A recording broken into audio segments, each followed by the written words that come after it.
Breaking news, Russia nagpadala ng kanilang mga updated drones na ginagamit sa Ukraine sa Iran. Samantalang ang United States of America ay hindi naman nagpahuli. Magpapadala ito ng karagdagang 10,000 mga sundalo malapit sa Strait of Hormuz. Samantala, ang Gaza ay muling inatake ng Israel. Bakit nila ito ginawa? Iran, ipinaghiganti ang ginawang pag-atake ng Israel sa Gaza. Yan ang mga maiinit na ating pag-uusapan sa videong ito. Pero bago ang lahat ay huwag kalimutang mag-subscribe. Samahan mo na rin ng like ang videong ito at i-click ang notification bell. Napakalaki kasing tulong yan para sa aming mga content creators.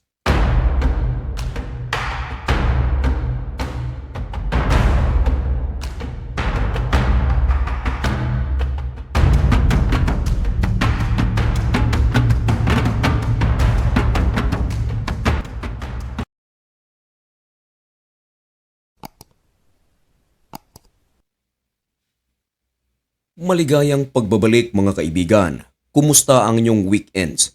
Ngayon ay March 28, 2026 at nagbabaga at napakabagong balita ang ating ihahatid sa inyo.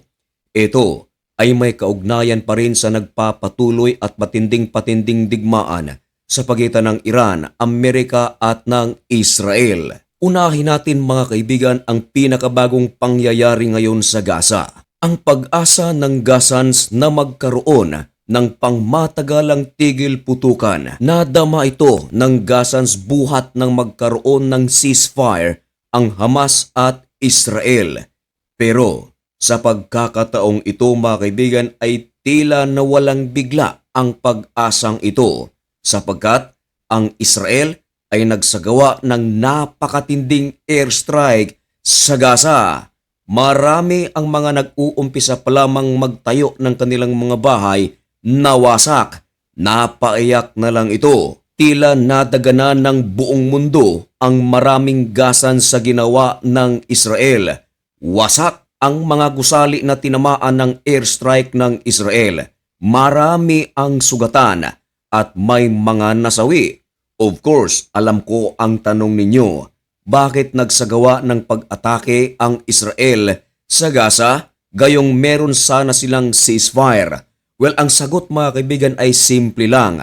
Katulad ng nangyayari ngayon sa Lebanon, hindi sana magsasagawa ng pag-atake ang Israel sa Lebanon kontra Hezbollah kung hindi lang nagsagawa ng pag-atake ang Hezbollah sa Israel bilang paghiganti sa napaslang na Supreme Leader ng Iran na si Ayatollah Ali Khamenei. Kaya ngayon, halos araw-araw mga matitinding airstrike ang ginagawa ng Israel sa loob ng Lebanon na siya namang nagdulot ng napakatinding damage at kaguluhan at pangamba sa maraming mga Lebanese at baka meron pa sa ating mga kababayang OFWs ang malaki ang problema ngayon doon sa Lebanon. Sana naman ay ayos lang kayo dyan mga kaibigan. Now, balikan natin ang Gaza. Nagsagawa ng pag-atake ang Israel sa Gaza sapagat ayon sa intelligence report ng Israel, ang Hamas mga kaibigan, yung militanteng grupo sa Gaza na sinusuportahan ng Iran, muling nagpapalakas. At alam nyo ba mga kaibigan kung sino ang nagsusuport? Iran. At ayon sa intelligence ng Israel, magsasagawa na sana ito ng pag-atake sa Israel. Kaya hindi na nagdalawang isip ang IDF, hindi na nila hinintay na sila ay atakehin pa ng Hamas, kundi sila na mismo ang nagsagawa ng pag-atake. Yan ang dahilan kung bakit matinding airstrike ang ginawa ng Israel sa Gaza. Ito pala mga kaibigan ay tinatawag na preventive strike. Ibig sabihin ng preventive mga kaibigan, bago magkaroon ng problema ay ipine-prevent na ito. At yan nga ay sa pamamaraan ng pag-atake. Kaya hindi na nakapurma ang Hamas. Wasak ang infrastructures ng naturang grupo. Now, puntahan naman natin mga kaibigan ang Russia, Iran, Amerika at Israel.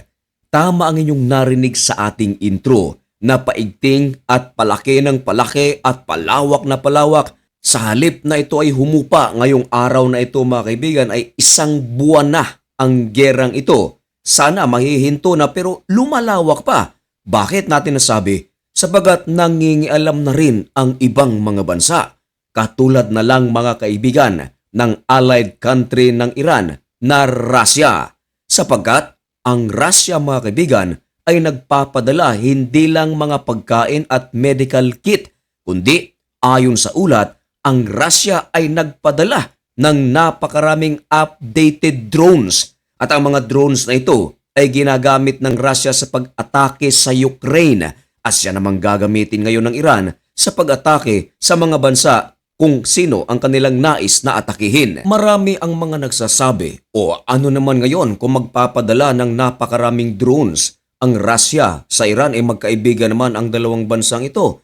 At maliban pa riyan, ginagawa rin ito ng ibang bansa sa Amerika sa paraan ng pagpapagamit ng kanilang mga base militar upang atakihin ang Iran. Katulad na lang mga kaibigan ng UK, pinahintulutan na ang United States of America na gamitin ang kanilang military base upang atakihin ang Iran. At hindi lang ang UK, maging ang Saudi Arabia, pinahintulutan na rin ang Amerika na gamitin ang kanilang base militar. Samantala, ang UAE ay nahaharap naman sa isang matinding pag-atake ng Iran. Pero ayon sa ulat, pinabagsak ng mga interceptors ng UAE ang mga drones ng Iran, maging ang kanilang ballistic missiles. Ayon sa tala ng UAE, mahigit 1,000 mga drones na ang kanilang mga napapabagsak buhat ng mag-umpisang umatake ang Iran sa kanilang bansa. At mga kaibigan, katuwang ng UAE ang Australia at Amerika. Kasama itong nagpapabagsak ng mga ballistic missiles ng Iran. Napaulat din na ang Ukraine ay nagpadala ng kanilang mga drone sa UAE.